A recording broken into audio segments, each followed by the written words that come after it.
अध्यक्ष महोदय, इस कोरोना काल में 3 कृषि कानून भी लाए गए। ये कृषि सुधार का सिलसिला बहुत ही आवश्यक है, महत्वपूर्ण है और वर्षों से जो हमारा कृषि क्षेत्र चुनौतियां महसूस कर रहा है, उसको बाहर लाने के लिए हमने निरंतर प्रयास करना ही होगा और उस करने की दिशा में हमने एक ईमानदारी से प्रयास किया है। जो भावी चुनौतियां, जिसको कई विद्वानों ने कहा हुआ है, कोई मेरे शब्द नहीं है, कृषि क्षेत्र की इन भावी चुनौतियों को हमने अभी से डील करना पड़ेगा और उसको करने की दिशा हमने प्रयास किया है। मैं एक देख रहा था कि यहाँ पर जो चर्चा हुई और विशेष करके हमारे जो कांग्रेस के साथियों ने चर्चा की, मैं ये तो देख रहा था कि वो इस कानून के कलर पर तो बहुत बहस कर रहे थे। ब्लैक है कि वाइट है, ब्लैक है कि वाइट है।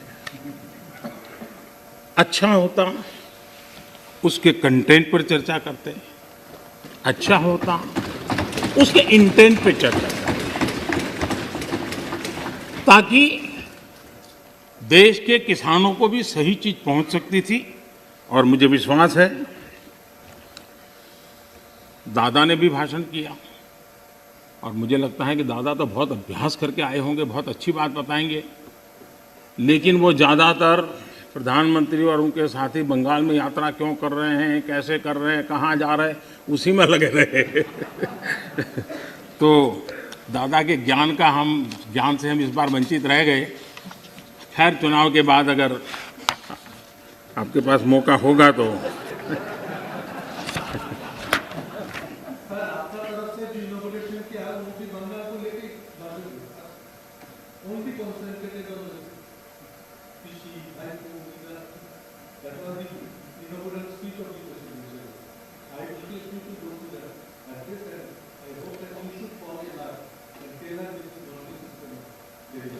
ये कितना महत्वपूर्ण प्रदेश है, इसीलिए तो हम कर रहे हैं।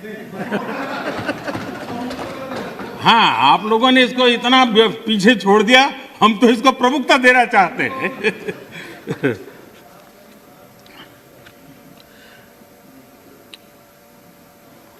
हम एक बात समझें,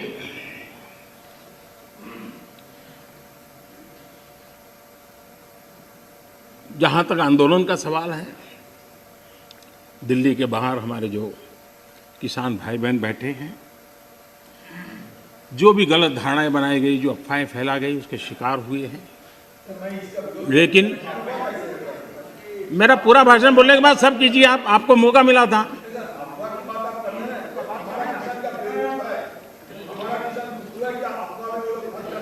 आप तो ऐसे शब्द उनके लिए बोल सकते हैं, हम नहीं बोल सकते, हम नहीं बोल सकते हैं।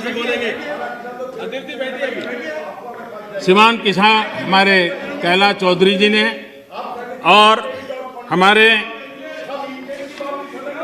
पूरे समय बोलते ही रहेंगे क्या?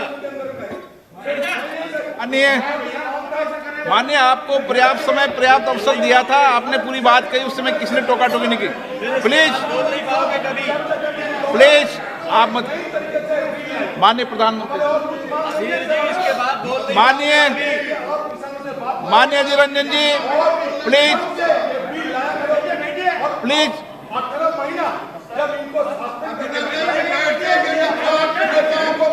माननीय अधीर रंजन जी, प्लीज।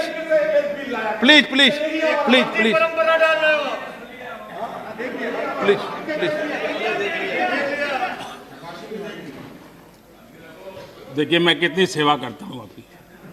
आपको जहाँ रजिस्टर करवाना था, हो गया।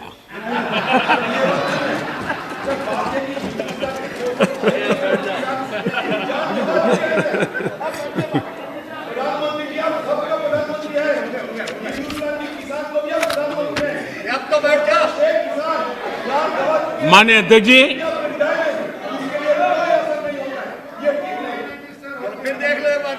अध्यक्ष जी,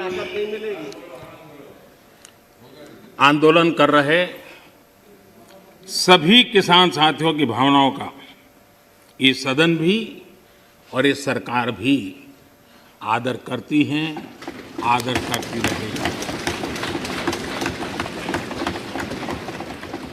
और इसीलिए सरकार के वरिष्ठ मंत्री जब ये आंदोलन पंजाब में था तब भी और बाद में भी लगातार उनसे वार्ता कर रहे हैं, किसानों के प्रति सम्मान भाव के साथ कर रहे हैं, आदर भाव के साथ कर रहे हैं। और इसलिए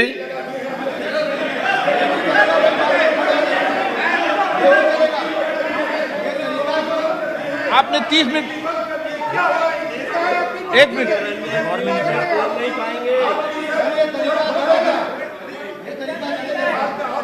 आपका कोई रिकॉर्ड में, जरा बैठिए।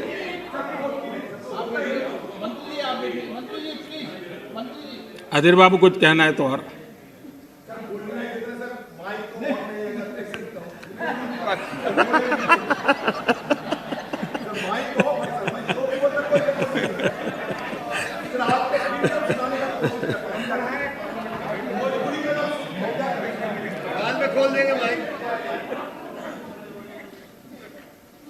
माननीय अध्यक्ष जी, बीच बीच में जरूरी होता है सब। लगातार बातचीत होती रही है और जब पंजाब में आंदोलन चल रहा था उस समय भी हुई है, दिल्ली आने के बाद हुई ऐसा नहीं है। बातचीत में किसानों की शंकाएं क्या है वो ढूंढने का भी भरपूर प्रयास किया गया।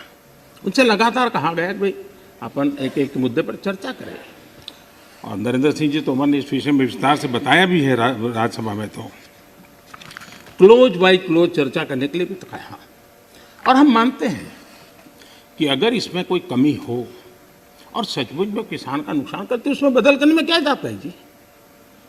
ये देशवासियों के लिए है, अगर कोई निर्णय करते हैं तो किसानों के लिए है। लेकिन हम इंतजार करते हैं, अभी भी हम इंतजार करते हैं कि वो अगर कोई चीज़ स्पेसिफिक बताते हैं और अगर वो कन्विंसिंग है तो हमें कोई संकोच नहीं है। और इसलिए हम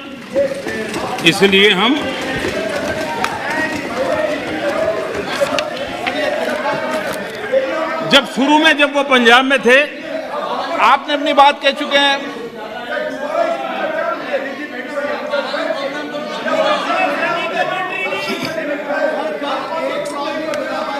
एक मिनट बोल दिया ना, नहीं ऐसा ठीक नहीं है।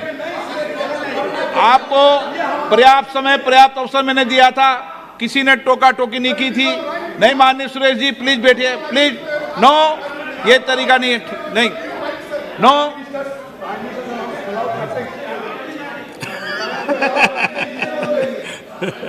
चलिए ये क्रेडिट भी आपने मुझे दे दी।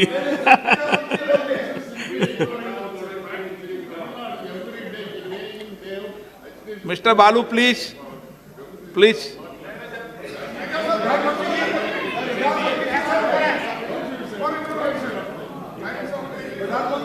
नो, नो, प्लीज आप बैठिए। आपको किसने कहा?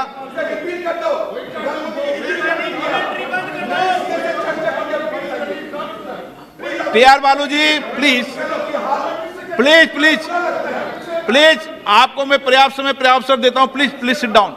माननीय प्रधानमंत्री जी, आपका कोई नोट नहीं हो रहा। माननीय प्रधानमंत्री,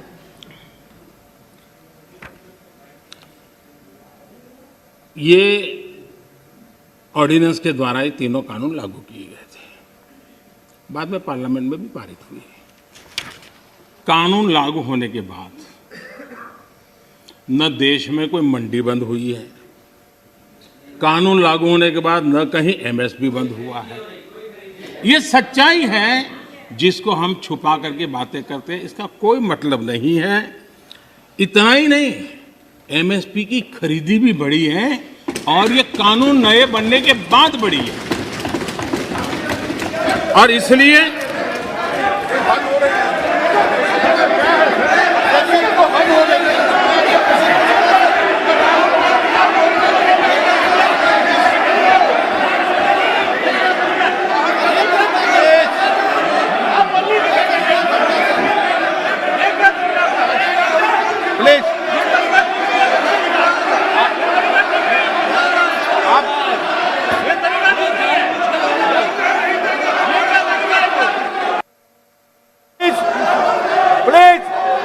रंजन जी प्लीज एक मिनट बैठिए बैठिए बैठिए बैठिए आसन पे बैठिए।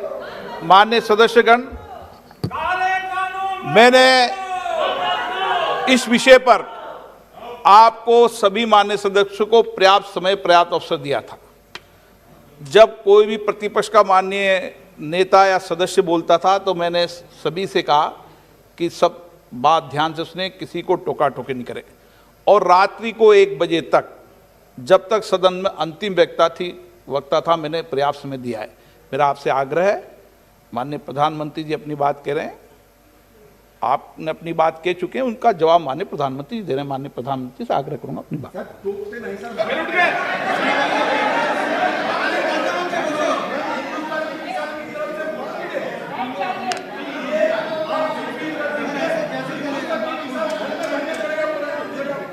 प्रधानमंत्री माननीय अध्यक्ष जी, ये हो हल्ला, ये आवाज, ये रुकावटें डालने का प्रयास एक सोची समझी रणनीति के तहत है।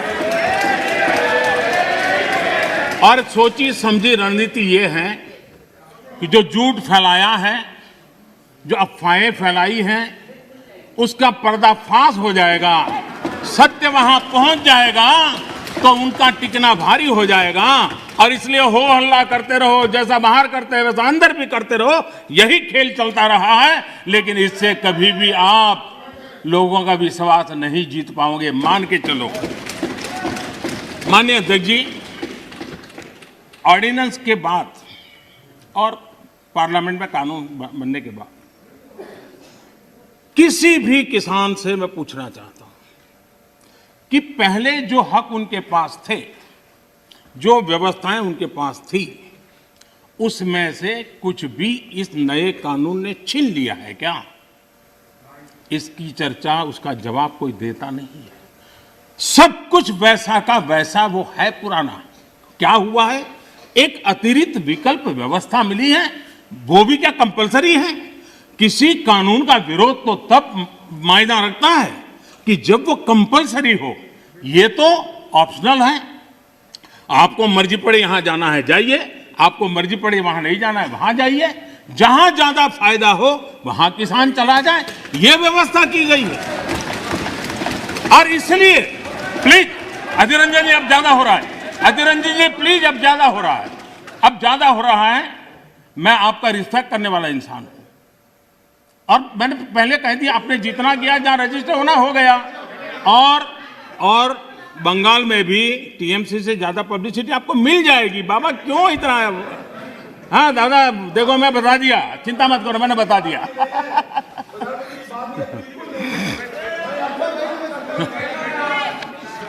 अधीर रंजन जी प्लीज, अधीर रंजन जी, अच्छा नहीं लगता है। मैं इतना आदर करता हूं, आप आज ऐसा क्यों कर रहे हैं? आप ऐसा क्यों नहीं करते? अरे भाई, हद से ज्यादा क्यों कर रहे हैं आप?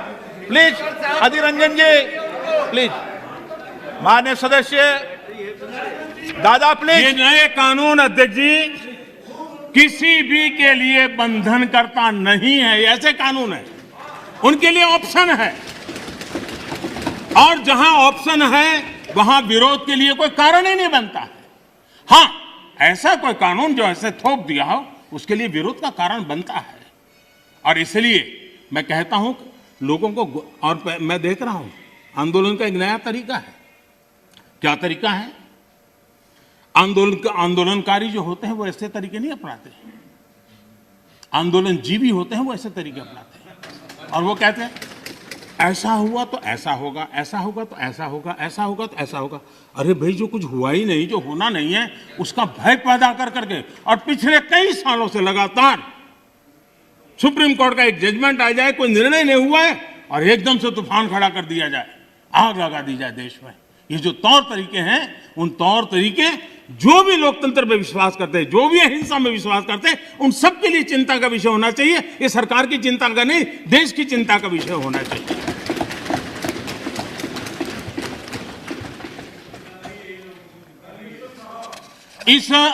प्लीज बाद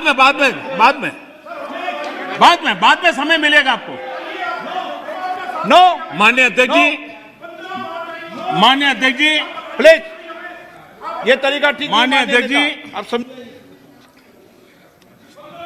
पुरानी मंडियों पर भी कोई पाबंदी नहीं है।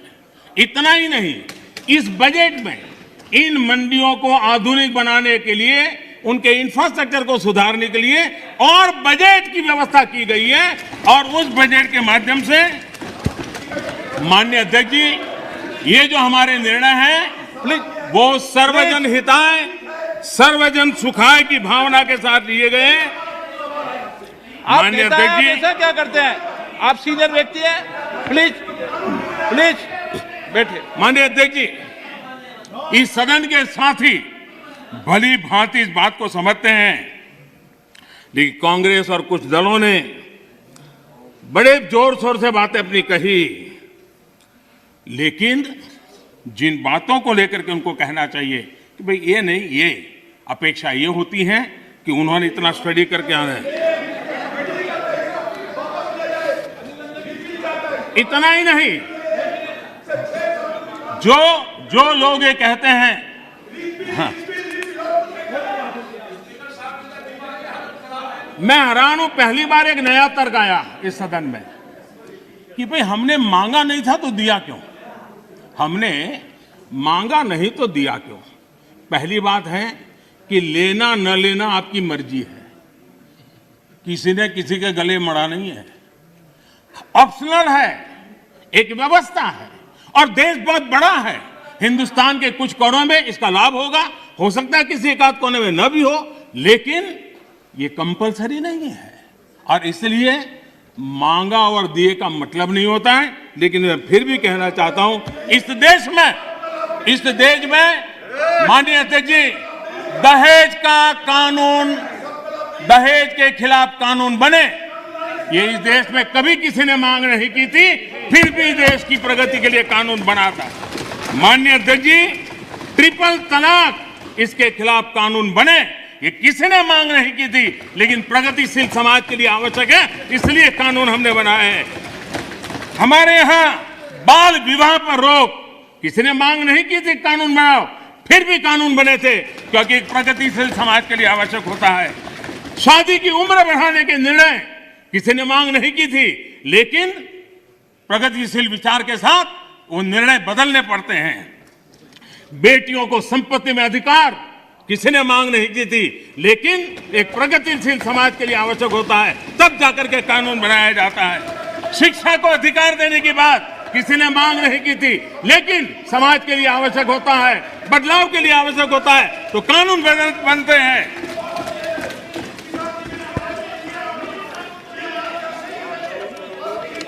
क्या कभी भी इतने सुधार हुए, बदलते हुए समाज ने इसको स्वीकार किया कि नहीं किया, ये दुनिया पूरी तरह जानती है। माननीय अध्यक्ष जी, आप जानते हैं,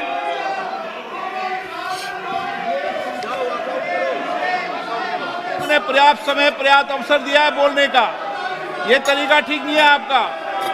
ठीक,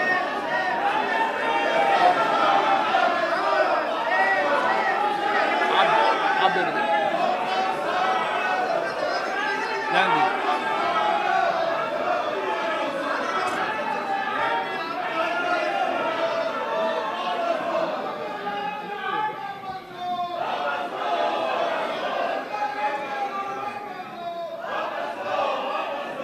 माननीय अध्यक्ष जी, हमें मानते थे कि हिंदुस्तान की बहुत पुरानी पार्टी कांग्रेस पार्टी, जिसने करीब करीब 6 दशक तक इस देश में एक चक्री शासन किया, ये पार्टी का ये हाल हो गया है कि पार्टी का राज्यसभा का तबका एक तरफ चलता है और पार्टी का लोकसभा का तबका दूसरी तरफ चलता है। ऐसी डिवाइडेड पार्टी, ऐसी कंफ्यूज पार्टी न खुद का भला कर सकती है, न देश की समस्याओं के समाधान के लिए कुछ सोच सकती है। इससे बड़ा दुर्भाग्य क्या हो सकता है। कांग्रेस पार्टी राज्यसभा में भी है, कांग्रेस पार्टी के वरिष्ठ नेता राज्यसभा में बैठे हैं, लेकिन वो एक बहुत आनंद और उमंग के साथ वाद विवाद करते हैं, विस्तार से चर्चा करते हैं, अपनी बात रखते हैं। और यही कांग्रेस पार्टी का दूसरा तबका अब समय तय करेगा। माननीय अध्यक्ष जी, ईपीएफ पेंशन योजना, हमें मालूम है कभी ऐसे केसेस मेरे सामने आया जब 2014 के बाद में आया बेटा, किसी को पेंशन 7 रुपये मिल रही थी, किसी को 25 रुपये, किसी को 50 रुपये, किसी को 250 रुपये, ये देश में चलता था। मैंने कहा भैया इन लोगों को ऑटो रिक्शा में वो पेंशन लेने जाने का भी खर्चा उससे ज़्यादा होता होगा। किसी ने मांग नहीं थी, किसी मजदूर संगठन ने मुझे आवेदन पत्र नहीं दिया था। माननीय अध्यक्ष जी, उसमें से बाहर ला करके मिनिमम 1000 रुपये देने का निर्णय हमने किया था, किसी ने मांगा नहीं। मुझे किसी भी किसान संगठन ने इस देश के छोटे किसान को कुछ सम्मान पैसे मिले इसकी व्यवस्था किसी ने मांग नहीं की थी, लेकिन हमने प्रधानमंत्री